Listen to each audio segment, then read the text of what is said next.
So let's give a real life example from your life. Oh, let's be vulnerable with my life. Let's do transparent with your life. I always love that. We're like, I'm Yes. gonna pour my heart out about your life. Yeah. Yes. Well, I think this is not something that's been hidden. Yeah, I know. This is, when you were 8 years old, Yeah. your oldest brother was killed in a car accident. Yes, correct.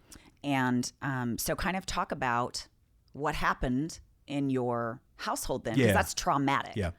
So Super traumatic. Yeah, massively traumatic, and yet we were very spiritual Christian people, and Yes. so as a believer, we know, well, he's going to heaven and all this, but there's still this traumatic loss.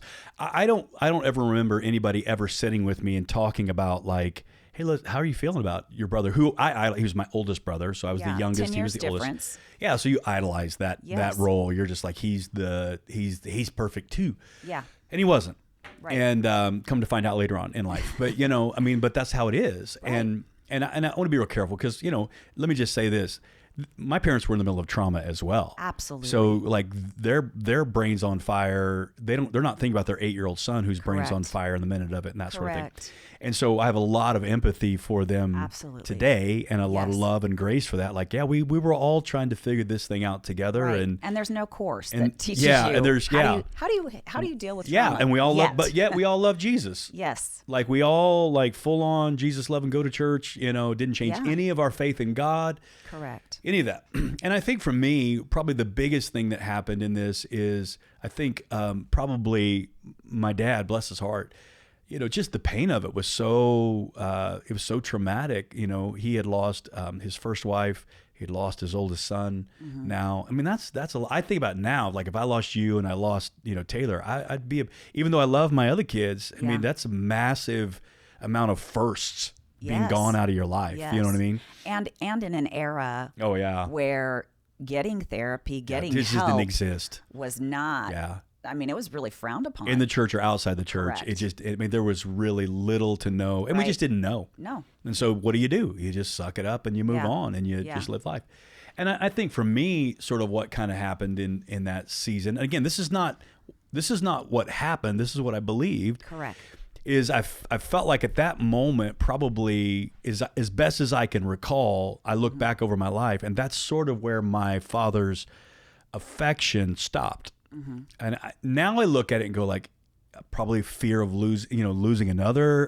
Can I even be close? The trauma, Right. the break of all of that. I mean, it Yeah. would be massive. And again, I can't be upset because I go like, there's nobody to help in this situation. Right. Except the Holy Spirit, and He did for sure. Yes. I mean, we're all still intact as a family.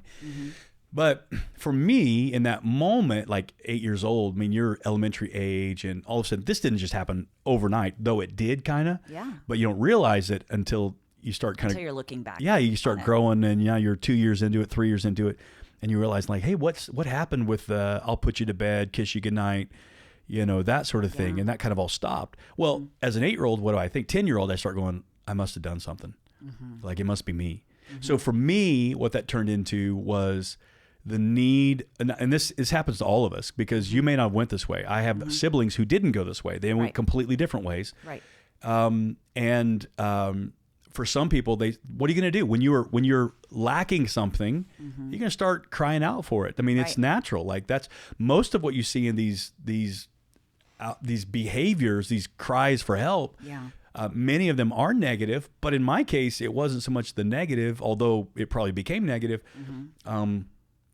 Was I became like Mr. Achiever. Yeah. And I was a smart little kid, all that. It was already kind of wired that way. Yeah. But I'm like, I'm going to do sports. I'm going to do, music. I'm going to do good grades, hard, work good hard, be grades. responsible, Yeah. all these things that I'm going to, all these things. And what I look back now and I'm like, that's me crying out for the affection and affirmation and acknowledge, see me, they loved me. There was never a question of like, do you love me? Right. But love has to be more than just a statement. It has to be an expression, a felt.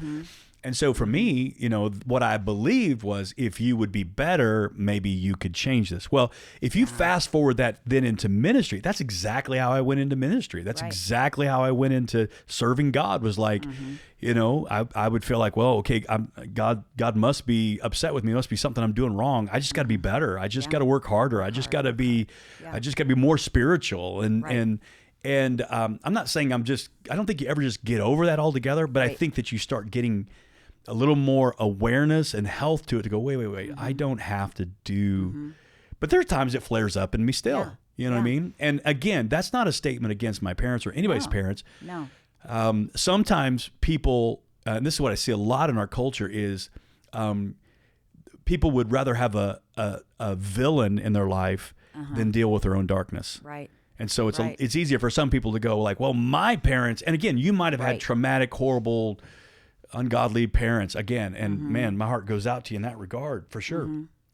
But even then it's like, they can be the villain, or I can deal with the result of it and try to address that. Why? And for me, the big motivator, I think, in many of this was not only wanting to be free of that, but I also wanted to pass on to my children something different. Yeah.